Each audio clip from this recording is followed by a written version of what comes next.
Buenas tardes.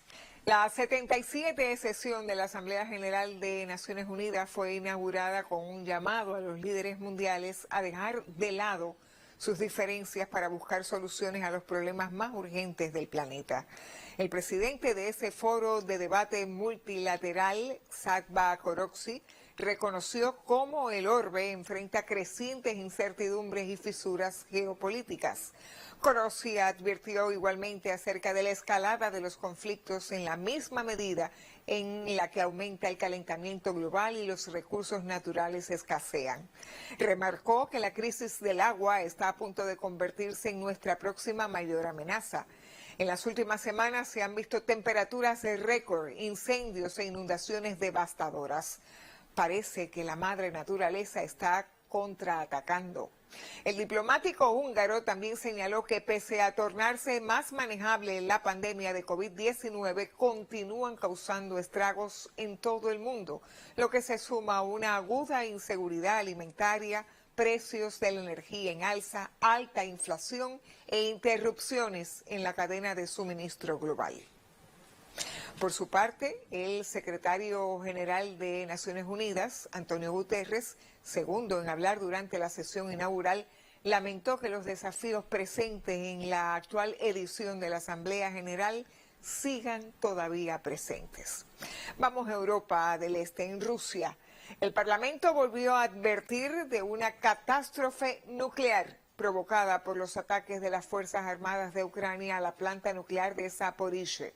En su discurso de apertura del periodo de sesiones de otoño, el presidente de la Duma Estatal de Rusia, o Cámara Baja del Parlamento ruso, Vyacheslav Volodin, destacó que Moscú se preocupa por la situación en torno a la planta nuclear. Sin embargo, los parlamentarios estadounidenses y europeos guardan silencio sobre el tema. De acuerdo con el funcionario, las acciones terroristas de Kiev llevan al mundo al borde de la catástrofe nuclear que no se pueden permitir. Volodin agregó que los ataques ucranianos a la central nuclear de Zaporizhzhia, la mayor instalación de ese tipo en Europa, continúan.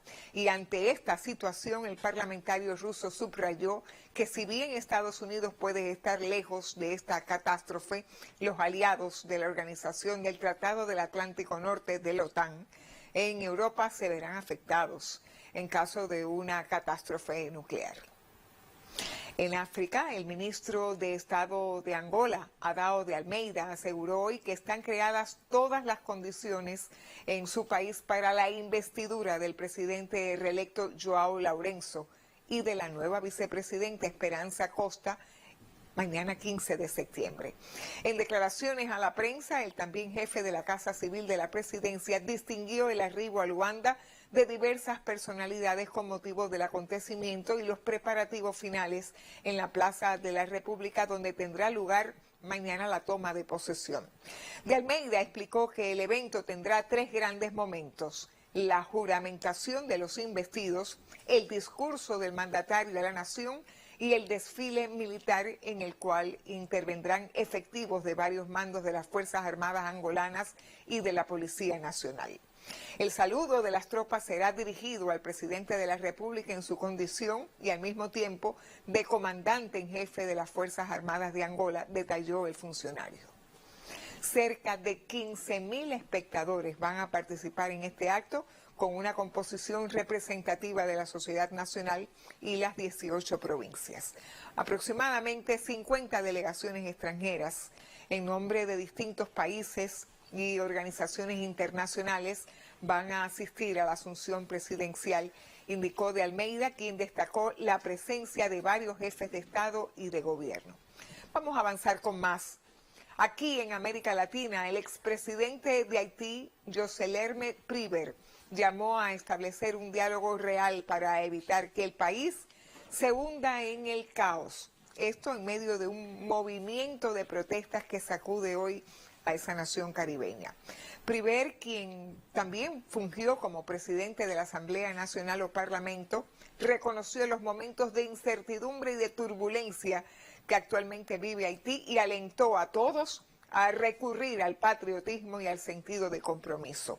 Haití experimenta desde finales de agosto masivas movilizaciones contra el desabastecimiento de combustible, inseguridad e inflación, que hasta la fecha dejaron al menos una decena de fallecidos y heridos.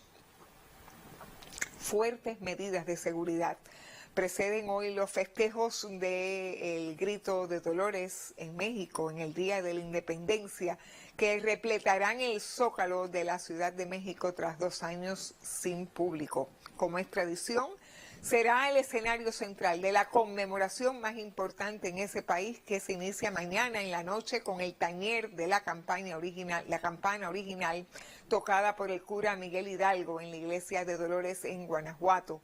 Esto para reclamar la independencia aún antes de conquistarla, lo que ocurrió 11 años después. Recordemos que el Grito de Dolores fue la convocatoria a la guerra por la independencia que se inició al día siguiente, el 16 de septiembre de 1810, y esta no se logró hasta el 27 de septiembre de 1821. De ahí que el desfile militar del Zócalo a Campo de Marte se invoque al ejército trigarante que selló la victoria. Se esperan cientos de miles de asistentes en el Zócalo para asistir al grito que lanzará el presidente Andrés Manuel López Obrador desde el balcón central del Palacio Nacional, y posteriormente habrá un gran concierto de los Tigres del Norte.